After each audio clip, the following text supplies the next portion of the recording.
Découvrez un extrait exclusif de ce livre audio et profitez d'un essai gratuit sur Audible via le lien dans la description. Chapitre 1.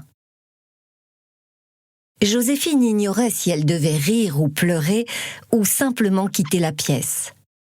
Assise à table, dans la maison familiale, elle serrait ses doigts sur sa fourchette, la bouche pincée en un sourire tout à fait faux. Juste à côté d'elle, Jérôme de Faucon de Montesson s'esclaffait avec toute la magnificence de sa personne, illuminant la salle à manger des Galtier comme un soleil en plein été.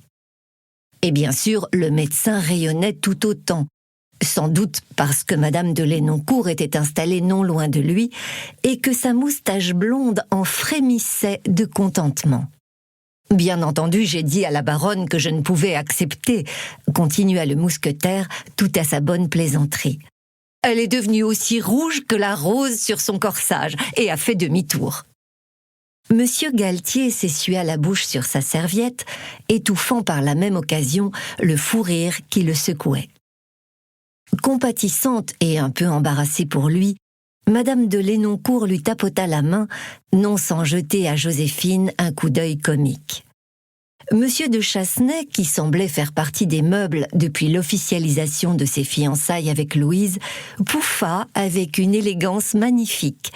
Il glissa un regard énamouré en direction de sa précieuse promise, qui minauda juste ce qu'il fallait pour avoir l'air brillante et ingénue en même temps. Joséphine réprima à grand-peine un long soupir. Cela faisait tout juste une semaine que son père avait consenti à ce qu'elle épousât le comte. Elle avait cru qu'il reviendrait sur ses paroles, gêné de s'être laissé emporter par la colère, mais non. Au contraire, le médecin paraissait tout à fait ravi d'avoir un nouveau gendre en devenir, comme s'il avait refoulé durant ces derniers mois son envie de compter Jérôme de Faucon de Montesson comme membre de la famille.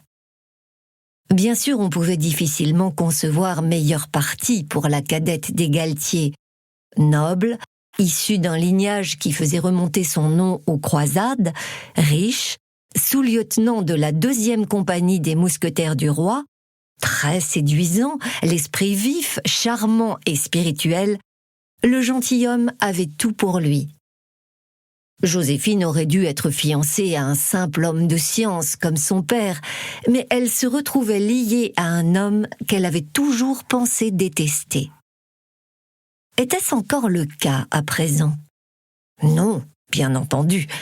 Même si, à cet instant, la soudaine aisance sociale du comte la déstabilisait et lui donnait envie de quitter la pièce.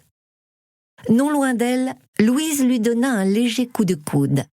Joséphine tourna la tête vers son aîné, qui lui retourna un sourire méliflu et un battement de cils qui l'invitait à se montrer beaucoup plus chaleureuse. Louise avait sans doute raison.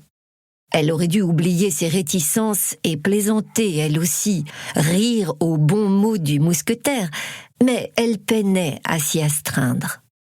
En partie parce qu'il se comportait comme s'il souhaitait encore séduire Henri Galtier, ou peut-être le demander lui-même en mariage, et c'était tout à fait perturbant. Comme s'il avait remarqué son trouble, le gentilhomme posa la main sur la sienne dans une brève mais indéniable étreinte de ses doigts sur les siens. Joséphine se raidit et lui adressa un regard noir. Elle n'était absolument pas préparée à ce genre de geste, et encore moins en public. Et tout était si compliqué. Certes, oui, une partie d'elle fondait sous les attentions délicates de Jérôme. Quand il la touchait de cette façon, avec douceur, ou d'un discret effleurement sur sa joue, la manière dont il tentait, en vain, de remettre une de ses boucles rousses en place, et ce regard pénétrant dont il la gratifiait parfois, son cœur de jeune fille chavirait et ses entrailles se contractaient soudain. Elle rêvait de sentir à nouveau ses lèvres sur les siennes et ses bras autour de son corps, de se laisser aller à ce sentiment, et n'y parvenait pas. Sans un mot, elle retira sa main de sous celle du comte. Il ne parut pas s'en formaliser et concentra toute son attention sur M. Galtier. Louise, elle, plissa les paupières. Madame de Lenoncourt arqua un sourcil et l'interrogea du regard. Dieu, qu'elle pouvait se montrer curieuse quand l'envie leur en prenait. Joséphine décida de se venger sur son potage, qui lui, au moins, ne tentait pas de charmer son père, ni d'avoir toujours l'air parfait en public.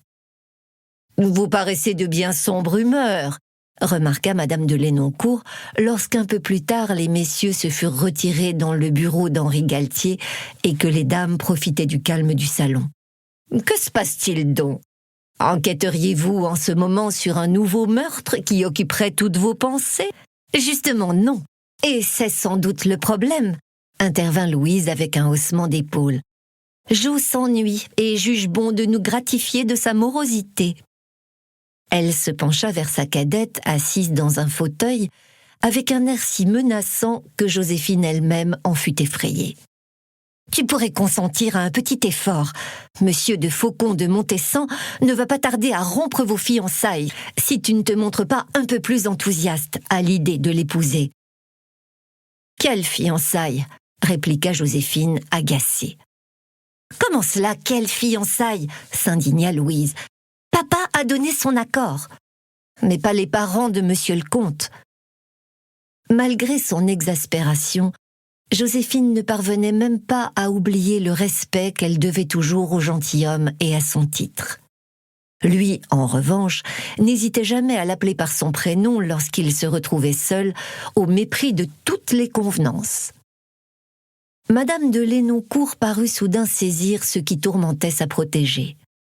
Assise dans le sofa à côté de Louise, une tasse de tisane à la main et un fruit confit dans l'autre, elle hocha la tête avec lenteur, comme si tout s'éclairait tout à coup pour elle.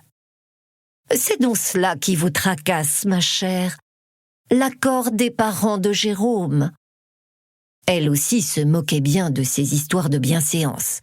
D'autant plus que lorsqu'on était profondément défendresse de la cause féminine, et surtout soi-même veuve d'un comte, on se fichait des circonvolutions de langage qui auraient dû s'appliquer à un homme de son rang.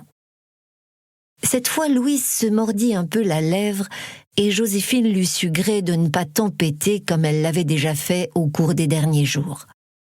Il n'y avait pas grand-chose à dire, ni à faire. Le gentilhomme n'avait pas l'âge de se marier sans l'accord de ses parents. À moins d'avoir dans sa manche un ami notaire qui eût pu falsifier quelques documents, il ne pouvait pas échapper à la difficile étape qui consistait à se planter devant le marquis et la marquise d'Arrange et leur demander de façon tout à fait officielle l'autorisation d'épouser Joséphine. Et cette autorisation, hélas, il ne l'obtiendrait jamais. Les Faucons de Montessan possédaient un rang qui interdisait toute perspective de mésalliance. Leur héritier ne pouvait s'abaisser à s'unir à une bourgeoise, une simple fille de médecin, quand bien même celui-ci aurait sauvé la vie du chef de famille quelques semaines plus tôt. La future épouse de leur précieuse progéniture ne pouvait qu'appartenir à la noblesse, être riche et bien née, aussi jolie que possible, même si ce n'était pas une nécessité. Mais elle devait à tout prix renforcer la place des Faucons de Montessan sur l'échiquier politique du royaume. Une duchesse ou une princesse ferait ainsi l'affaire. Sûrement pas la fille d'un docteur. Et il n'y avait pas que cela. Joséphine avait peut-être parlé de la réticence de la marquise à ce qu'elle fréquentât son merveilleux rejeton, mais elle n'avait pas osé évoquer les menaces qu'elle avait proférées contre son père et sa sœur. Discréditer le médecin, l'obliger à fermer son cabinet, faire courir les pires rumeurs sur Louise et rompre ses fiançailles avec Vincent de Chassenay, rien de moins que cela. Joséphine tremblait rien qu'en y repensant. Il ne s'agissait pas seulement d'éviter une mésalliance, mais bien de briser des vies. Joséphine pouvait-elle risquer le bonheur des siens par simple égoïsme ? Elle ne s'était pas confiée au comte. C'était lâche, elle le savait. Depuis que M. Galtier avait donné son accord pour leur mariage, d'une façon un peu étrange, certes, il était revenu la voir aussi souvent que possible, avait baisé ses mains et son visage, l'avait prise dans ses bras chaque fois que Marie-Élisabeth avait tourné le dos, et Joséphine, elle, avait gardé le silence. Elle ignorait comment réagir. Parler? Dire la vérité? Expliquer au gentilhomme que tout ceci était un doux rêve, qu'il n'existait aucun avenir pour eux, aucune fin heureuse? Livre audio complet gratuit disponible en description de cette vidéo.